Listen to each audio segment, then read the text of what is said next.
Hi everyone, welcome to स्वीपी classes. केस hopefully आप अपने घर में सब अच्छे होंगे। तो गाइस अच्छे रहिए, ध्यान रखिए अपना। एंड गाइस आज हम डिस्कस करेंगे लोकल विंड्स। अच्छा, सेशन स्टार्ट करने से पहले मैं आपको बता दूं, विंड्स हम ऑलरेडी काफी डिटेल में ज्योग्राफी फॉर ऑल में कवर कर चुके हैं। होपफुली सभी सभी सेशंस आपने देखे होंगे। अगर इनकेस आपने वो सेशन नहीं देखे हैं तो डिस्क्रिप्शन में आपको प्लेलिस्ट का लिंक मिल जाएगा। इस सेशन के बाद आप उन सेशंस को बहुत ही इजीली एक्सेस कर पाएंगे। लेकिन इस सेशन में हम बात करेंगे सिर्फ फैक्चुअल इन्फॉर्मेशन की। देखिए, स्टेट पीसीएस एग्जाम्स और जो हमारे स्टेट रेलिवेंट एग्जाम्स होते हैं, group B, group C and group D, SSC, CGL या जिस भी कम्पिटेटिव एग्जाम में आपको ज्योग्राफी का सिलेबस देखने को मिलता है, वहां पर फैक्चुअल इन्फॉर्मेशन ही ज्यादातर पूछी जाती है। हाँ, यूपीएससी को कंसिडर मत करो क्योंकि यूपीएससी में काफी डिटेल में पूछा जाता है, लेकिन फैक्चुअल इन्फॉर्मेशन तो आपको पता ही होनी चाहिए। तो चलिए सेशन को स्टार्ट करते हैं।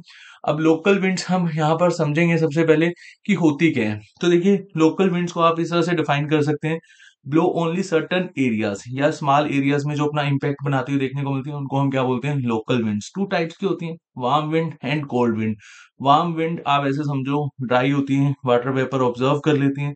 और प्रेसिपिटेशन, प्रेसिपिटेशन बोले तो रेनफॉल, रेनफॉल लाइक सिचुएशन बनती हुई देखने को मिलती है। अब cold wind water vapour observe नहीं करती, तो यहाँ पर रेनफॉल लाइक सिचुएशन हमें बनती हुई देखने को नहीं मिलती। अब ये जो विंड्स हैं, इनसे रिलेटेड हम कुछ स्टैटिक इन्फॉर्मेशन भी यहाँ पर कवर करेंगे। तो सबसे पहले हम चिनूक ही समझते हैं। तो आपको ये पता होना चाहिए चिनूक का नाम किसने रखा था। अब ये क्वेश्चन भी पूछा जाता है, तो आपने यहाँ पर याद रखना है, रेड इंडियंस ने। रेड इंडियंस कहाँ रहते हैं, नॉर्थ अमेरिका में। और ये विंड का इम्पैक्ट हमें कहाँ देखने को मिलता है, यूएसए एंड कनाडा। मतलब कहाँ पर ब्लो करती है, यूएसए एंड कनाडा में। अच्छा, चिनूक बेनिफिशियल है या फिर हार्मफुल है? अब हार्मफुल मैं यहाँ पर इसलिए बोल रहा हूँ कि कुछ विंड्स स्टॉर्म लाइक सिचुएशन हमें देखने को मिलती है कुछ विंड्स की पॉइंट ऑफ व्यू से, तो वहां पर काफी डिस्ट्रैक्शन हो जाता है। अब यहाँ पर आपको याद रखना है, जो चिनूक है वो बेनिफिशियल है फार्मर्स के लिए, रेंचर्स फार्मर्स को ही बोला जाता है। और जब भी ये विंड चलती है तो यूएसए के जो फार्मर्स हैं वो खेती कर पाते हैं वीट की एंड अदर क्रॉप्स की। अच्छा, आपको ये भी याद रखना है कि ड्राई है या हॉट है, तो आपको यहाँ पर लिख लेना साथ साथ, हॉट एंड ड्राई विंड। और रॉकी माउंटेन्स वाले रीजन में ये विंड हमें ब्लो होती देखने को मिलती है। चलिए नेक्स्ट विंड देख लेते हैं, नॉर्थ या फिर नॉर्थ। अब ये पोलर विंड है, तो कोल्ड विंड है। और इसका इम्पैक्ट मतलब ये कहाँ पर ब्लो होती है, सेंट्रल अमेरिका में। एक दो फैक्ट ही होते हैं, बाकी आपने यहाँ पर नेम याद रखने हैं, एरिया याद रखना है कि कौन से एरिया में कौन सी विंड हमें ब्लो होती देखने को मिलती है। अब देखिए, सेंटा एना, ये जो विंड है इससे रिलेटेड बहुत सारे क्वेश्चन पूछे जाते हैं। अब पहला क्वेश्चन आपने याद रखना है, हॉट विंड है, हॉट एंड वार्म विंड, बात एक ही है। और इसका ब्लो हमें मतलब कि कहाँ पर इम्पैक्ट देखने को मिलता है, साउथर्न कैलिफोर्निया बोले तो यूएसए। और बिल्कुल सिमिलर है चिनूक एंड फोइन के। और सैंता एना लेकिन डिस्ट्रक्शन पैदा करती है, काफी डेंजर है ये विंड। और कैलिफोर्निया में डिस्ट्रक्शन होती है इस विंड की वजह से, तो क्लाइमेट हजार्ड लाइक सिचुएशन हमें बनती हुई देखने को मिलती है। उसके बाद नेक्स्ट है ब्लैक रोलर। अब ब्लैक रोलर से क्या क्वेश्चन पूछा जाता है, वार्म है या फिर कोल्ड, यहाँ लिखा ही हुआ है वार्म विंड है। और ये कहाँ पर ब्लो होती है, नॉर्थ अमेरिका में। उसके बाद टेम्पोरल, टेम्पोरल मानसून विंड है, जैसे हमारे इंडिया में लू चलती है ना मानसून से पहले, तो यूएसए में अगर हम देखें या सेंट्रल अमेरिका में हम देखें तो टेम्पोरल विंड हमें देखने को मिलती है। बिल्जार्ड, इससे बहुत क्वेश्चन पूछे जाते हैं। अब जब बिल्जार्ड चलती है तो अमेरिका में, यूएसए में और कनाडा में बर्फ की चादर बिछ जाती है इस विंड की वजह से। तो आप यहाँ पर समझिए कोल्ड पोलर विंड है। और नॉर्थ और साउथ पोलर रीजन से मतलब ये विंड हमें देखने को मिलती है। इसका जो विंड का इफेक्ट है वो कनाडा और यूएसए में होता है। और एयर टेम्परेचर काफी ड्रॉप हो जाता है और फ्रीजिंग पॉइंट के बिलो आपको देखने को मिलेगा एयर टेम्परेचर। तो बिल्जार्ड से क्या क्वेश्चन पूछा जाता है कि ये विंड कहाँ पर हमें ब्लो होती देखने को मिलती है, कनाडा और यूएसए। उसके बाद अगर आप यहाँ पर याद रख सकते हैं, पापा गायो, होपफुली मैं यहाँ पर नाम से ले रहा हूँ, पापा गायो। ये जो विंड है फास्ट ब्लोइंग विंड है और ये आपको मेक्सिको वाले रीजन में ब्लो होती देखने को मिलेगी, कोस्टल रीजन ऑफ मेक्सिको। चलिए बाकी हम पढ़ेंगे अदर यूरोपियन विंड्स। अब देखिए, फोहन है ये, या इसको फोन भी कहा जाता है, बात एक ही है। अब देखो यहाँ पर आपको फोन इस तरह से देखने को मिलेगा और आप इस तरह से भी इसको लिख सकते हैं, बात एक ही है। एंड ये आपको कहाँ कहाँ ब्लो होती है, अल्प्स माउंटेन में, स्विट्जरलैंड में, फ्रांस में, इटली में, and this hot breeze provides lot of advantages, मतलब जब ये विंड्स हमें देखने को मिलती हैं तो इसके बाद जो वेदर है वो काफी प्लीजेंट हो जाता है, और एनिमल ग्रेजिंग कर पाते हैं इस विंड के बाद, और जो स्विट्जरलैंड के जो लोग हैं या फिर यूरोपियन लोग हैं वो फार्मिंग कर पाते हैं इस विंड के बाद। देखो यहाँ पर this wind helps in earlier sowing of wheat, ripening of grapes, check autumn frost. और जब ये विंड चलती है तो यहाँ पर इस विंड के पॉइंट ऑफ व्यू से हम कंसीडर करते हैं, this is why valley of Switzerland are called climate oasis. ये फैक्ट भी आपने यहाँ पर याद रखना है। और कहाँ कहाँ पर ये ब्लो करती हैं, अल्प्स माउंटेन रीजन में, स्विट्जरलैंड, फ्रांस, इटली। अच्छा, एक क्वेश्चन पूछा गया था इससे कि टेम्परेचर हमें कितना देखने को मिलता है जब ये विंड्स ब्लो करती हैं, 50 to 20 डिग्री सेल्सियस। अब ऐसे क्वेश्चंस पूछे जाते हैं, जैसे कि मैंने आपको बताया ना, स्टैटिक क्वेश्चंस पर आपने ज्यादा ध्यान रखना है। उसके बाद है सिरोको। अब सिरोको जो है ये मेडिटेरियन विंड है, और मेडिटेरियन से अगर आएगी तो वाटर वेपर साथ लेकर आएगी और रेनफॉल लाइक सिचुएशन हमें देखने को मिलेगी। अब कहाँ पर रेनफॉल होती है सिरोको की वजह से, जो इटली वाला पार्ट है, साउथर्न पार्ट ऑफ इटली, यहाँ पर रेनफॉल लाइक सिचुएशन हमें देखने को मिलती है। और कहाँ कहाँ पर ये विंड ब्लो होती है, इटली, स्पेन। अच्छा, आपने याद रखना है नॉर्थर्न कोस्ट ऑफ अफ्रीका में भी आपको ये विंड देखने को मिलेंगी, नॉर्थर्न कोस्ट ऑफ अफ्रीका। और ये हॉट विंड है, ये भी आपने यहाँ पर याद रखना है। स्रोको काफी इंजीनियस है एग्रीकल्चर के पॉइंट ऑफ व्यू से अगर हम देखें, तो ये फैक्ट भी आपको पता होना चाहिए। अच्छा, स्रोको से अदर फैक्ट आपको याद रखना है, sirocco is called blood rain because of fall out of red sands and falling rain. चलिए नेक्स्ट विंड देख लेते हैं, बोरा। देखिए बोरा यहाँ पर लिखा हुआ है एक्सट्रीमली कोल्ड, तो आपने यहाँ रखना है कोल्ड विंड है, and it is similar to mistral. Mistral अभी हम डिस्कस करेंगे। और उसके बाद आपने यहाँ पर याद रखना है एड्रियाटिक सी वाले रीजन में ये ब्लो होती है, मेनली स्पेन और योगोस्लाविया वाले रीजन में हमें ब्लो होती देखने को मिलती है। उसके बाद नेक्स्ट है ग्रीगेल। ग्रीगेल जो विंड है ये विंटर विंड है, और इसका जो इम्पैक्ट है मेडिटेरियन वाले रीजन में हमें देखने को मिलता है, मतलब साउथर्न यूरोप वाले रीजन में। और उसके बाद जुरान, ये विंड ये भी कोल्ड विंड है, और इसका इम्पैक्ट हमें स्विट्जरलैंड वाले रीजन में देखने को मिलता है, जुरा माउंटेन। हमने काफी अच्छे से डिस्कस किया था जब हमने मेडिटेरियन सी समझा था। और अदर रीजन कहाँ कहाँ पर ये ब्लो होती है, जिनीविया लेक, इटली।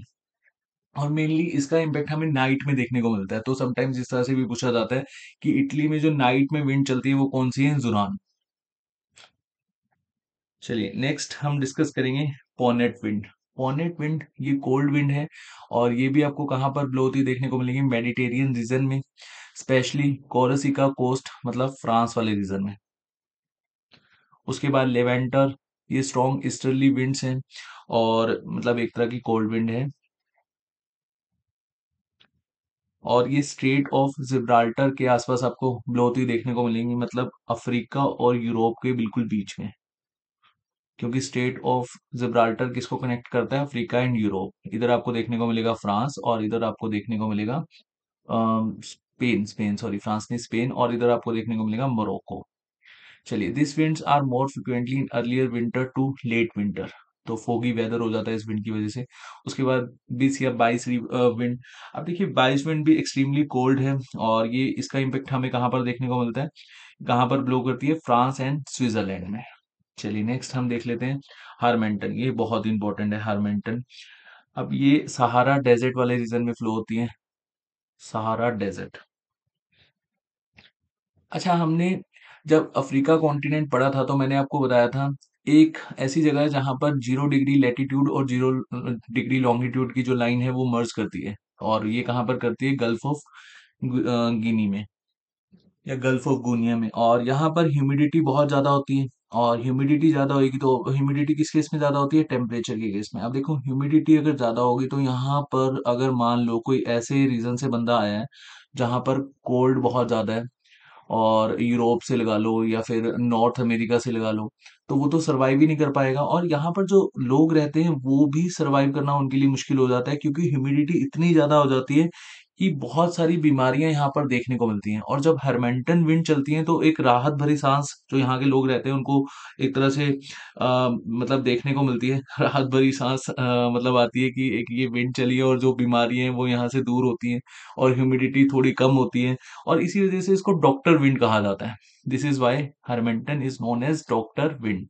और ये जो रीजन है यहाँ पर मैंने आपको बताया 0 degree latitude and longitude meet करता है। चलिए उसके बाद हाबूब। अब जो हबूब विंड है ये इसकी रफ्तार पूछी जाती है तो आपने रफ्तार याद रखनी है। 35 से लेकर 100 किलोमीटर प्रति घंटा की रफ्तार से ये चलती है और फास्ट ब्लोइंग विंड है। और जब ये विंड चलती है तो स्पेशली खार्तूम वाला जो रीजन है यहाँ पर विजिबिलिटी ऑब्स्ट्रक्ट हो जाती है और रेनफॉल थंडरस्टॉर्म लाइक सिचुएशन हमें देखने को मिलती है। अच्छा उसके बाद है खामसिन। खामसिन विंड वार्म विंड है और ये आपको कहाँ पर ब्लो होती देखने को मिलेगी, नॉर्थन अफ्रीका, इजिप्ट में एंड अरेबिया में। उसके बाद है brick fielder. Brick fielder this is a warm wind और ये कौन से रीजन में फ्लो होती है, ऑस्ट्रेलिया के विक्टोरिया वाले रीजन में। उसके बाद बस्टर ये भी ऑस्ट्रेलिया में, ये हमें देखने को मिलती है north sorry New South Wales में और फास्ट ब्लोइंग कोल्ड विंड है। उसके बाद नॉर्वेस्टर ये न्यूजीलैंड के पॉइंट ऑफ व्यू से आपने यहाँ पर याद रखनी है, वार्म विंड है। और देन अदर अगर हम देखें पाम्पेरो, ये साउथ अमेरिका की कुछ लोकल विंड्स हैं। अब देखो जो पैम्पेरो है ये कोल्ड पोलर विंड है और आपको याद रखना है कि ये कहाँ पर हमें देखने को मिलती है। इस रीजन में कौन सा देश आता है आप मुझे कमेंट सेक्शन में बताइए। हमने साउथ अमेरिका कॉन्टिनेंट काफी डिटेल में समझा था, होपफुली वो सेशन आपने देखा होगा। तो मुझे बताइए कि इस रीजन में हमें कौन सा देश देखने को मिलता है और बीच में हमें कौन से नेशन देखने को मिलते हैं जहाँ पर वीट की सबसे ज्यादा खेती होती है। मैंने काफी डिटेल में आपको बताया था ना। उसके बाद विरासन। विरासन विंड इस वाले रीजन में चलती है और इस रीजन में हमें कौन से देश देखने को मिलते हैं, यहाँ पर लिखा हुआ है पेरू और चिले। उसके बाद पूना ये भी इसी रीजन में हमें देखने को मिलती है, एंडेस रीजन में। चलिए नेक्स्ट है योमा। अब देखिए जो योमा विंड है इससे एक ही क्वेश्चन पूछा जाता है कि जापान में ऐसी कौन सी विंड चलती है जो सेंटा एना के सिमिलर है। तो आपने याद रखना है योमा। और अब नाम से वैसे क्लियर हो जाता है योमा। एंड सिमोम जो है ये वार्म विंड है और ये कहाँ पर देखने को मिलती है, ईरान में। ईरान लिख लेना, यहाँ नहीं लिखा हुआ। Israel, Syria, Sahara and Arabian desert. और इसकी वजह से काफी ऑब्स्ट्रक्ट हमें देख मतलब विजिबिलिटी में काफी ऑब्स्ट्रक्शन देखने को मिलती है। और सिमोन एक अरेबिक वर्ड है जिसका मीनिंग है पॉइजन। और आप यहाँ पर समझ ही गए इसी वजह से, इस विंड की वजह से काफी हीट स्ट्रोक्स आते हैं, डेट्स वाई इसको इसका नाम सिमोम रखा गया था। अरेबिक वर्ड है पॉइजन तो इसी से पड़ा सिमोम। चलिए नेक्स्ट है शमाल। शमाल भी एक वार्म विंड है और इसका हमें जो ब्लो है वो कहाँ पर देखने को मिलता है, डेजर्ट ऑफ इराक में, कुर्दिस्तान में। और जो आपके ऑप्शंस है उसमें कुर्दिस्तान ही पूछा जाएगा, इराक कभी नहीं आता, तो आपने ये भी पॉइंट याद रखना है, और यूएई में। उसके बाद सिस्तान, ये हाई वेलोसिटी नॉर्थरली विंड है और इसका इम्पेक्ट हमें देखने को मिलता है ईरान में समर वाले टाइम में। उसके बाद काराबुरुन, ये डस्टल या फिर ऐसे समझ लो कि ये वार्म विंड है और इसका इम्पैक्ट हमें कहाँ पर देखने को मिलता है, सेंट्रल एशिया में। उसके बाद कोयम्बंग, ये जो विंड है ये फॉइन की बिल्कुल सिमिलर है और इस ये विंड कहाँ पर हमें देखने को मिलती है, इंडोनेशिया के आइलैंड्स में, जैसे जावा आइलैंड हो गया। और काफी हार्मफुल है तंबाकू क्रॉप्स के लिए। उसके बाद नेक्स्ट और आज की जो लास्ट है जो इंडिया में हमें देखने को मिलती है, लू। और लू कब चलती है, इसका जो इम्पैक्ट है वो मार्च से हमें देखने को मिलता है, लगभग मार्च या अप्रैल से आप कंसीडर कर लो जून तक। और काफी ह्यूमिडिटी हाई हो जाती है और इस रीजन में जब हमारे नॉर्थन रीजन में ये विंड चलती है तो आपने देखा होगा कि एक तरह से गर्म हवाएं चलती हैं और ह्यूमिडिटी जब ज्यादा हो जाती है मई और के लास्ट में और जून के फर्स्ट वीक में, और जब ये विंड चलती है तो ह्यूमिडिटी थोड़ी सी कम होती है लेकिन काफी गर्म हवाएं चलती हैं और इससे काफी डिस्ट्रक्शन भी होती है, मतलब काफी लोगों की जानें चली जाती हैं अगर लू काफी तेजी से चलती है। तो 10-12 दिन काफी इसका इम्पेक्ट हमें देखने को मिलता है जब ये काफी फास्ट चलती है। तो लू ओरिजिनेट कहाँ से होती है, थार डेजर्ट से। अब थार डेजर्ट इंडिया और पाकिस्तान में है तो लू कहाँ चलती है, इंडिया और पाकिस्तान में, ये बात याद रखना। लेकिन अगर आपके एग्जाम में क्वेश्चन पूछा जाएगा तो नॉर्थ एरिया ऑफ इंडिया, तो ये देखो नॉर्थ एरिया है ना, यहाँ पर इसका इम्पैक्ट हमें देखने को मिलता है। और जब लू चलती है तो इस वाले रीजन में रेनफॉल होती है तो यहाँ पर जो फार्मर्स हैं उनको काफी नुकसान हो जाता है कि काल बैसाखी कहा कंसिडर करा जाता है। यहाँ पर मैं आपको थोड़ा सा फैक्ट बता देता हूँ। जब लू चलती है तो लू चलने के बाद यहाँ पर रेनफॉल होता है और इसको एक तरह से कहा जाता है काल बैसाखी महीना। और इससे फार्मर्स को काफी ज्यादा नुकसान होता है, ऐसे आप यहाँ पर याद रख लो। तो जितने भी फैक्ट्स मैंने आपको बताए वो सभी के सभी आपको पता होना चाहिए, बस आपको इतने ही याद रखने हैं। अच्छा, सेशन खत्म करने से पहले आप सबको नव वर्ष की बहुत बहुत शुभकामनाएं। होपफुली आपने एक न्यू ईयर रेजोल्यूशन लिया होगा, और मेरी तरफ से रेजोल्यूशन आप लोगों के लिए सिर्फ यही है कि अपने एग्जाम की अच्छे से तैयारी करते रहिए, कंसिस्टेंसी मेंटेन रखिए, कि तभी आपका पेपर क्लियर होगा। देखिए, कंसिस्टेंसी नहीं होगी अगर आप ये सोचोगे कि पेपर की जब नोटिफिकेशन आउट होगी तो हम तभी पढ़ेंगे, या 40-45 दिन रह जाएंगे तब हम देख लेंगे। ऐसा नहीं होता कि आप जब तक कंसिस्टेंसी नहीं बनाएंगे तब तक आपका एग्जाम क्लियर नहीं होगा। तो एटलीस्ट आपको कुछ समय तो देना ही होगा। पहले आप सब्जेक्टिव इन्फॉर्मेशन ग्रैब कीजिए, उसके बाद ऑब्जेक्टिव घटना चक्र आपको देखने को मिलता ही है 8 बजे। तो आप वो सेशन देखिए, वहां पर आपकी जो एक तरह से ऑब्जेक्टिव प्रैक्टिस है वो हो जाएगी। नहीं तो आप जो हमारा दूसरा चैनल है, जो मेन चैनल है, वहां पर भी देख सकते हैं, प्रीमिक्स सीरीज चल रही है। तो कुछ क्वेश्चंस वहां पर भी आपके काफी अच्छे से क्लियर हो जाएंगे, और कुछ डिटेल में ही कवर होंगे, क्योंकि वहां पर स्टेटमेंट वाले क्वेश्चंस ही मेनली देखने को मिलते हैं, तो उससे हमें काफी कुछ नॉलेज मिलती है। तो एक कंसिस्टेंसी बनाइए और एक रेजोल्यूशन लीजिए और उस पर वर्क कीजिए। ऐसा नहीं है कि 1-2 दिन हमने उस पर वर्क किया और देन सेम सा ही हमें ईयर देखने को मिला जो पिछला साल गया, तो ऐसा नहीं होना चाहिए। तो चलिए, होपफुली आप अपना एग्जाम इस साल निकाल पाएं और एक अच्छी सी जॉब क्रैक करें, और आपकी लाइफ बेहतर तरीके से चल पाए। तो चलिए, नेक्स्ट सेशन में बहुत जल्द मिलेंगे, तब तक के लिए अपना ध्यान रखिए। Thank you so much.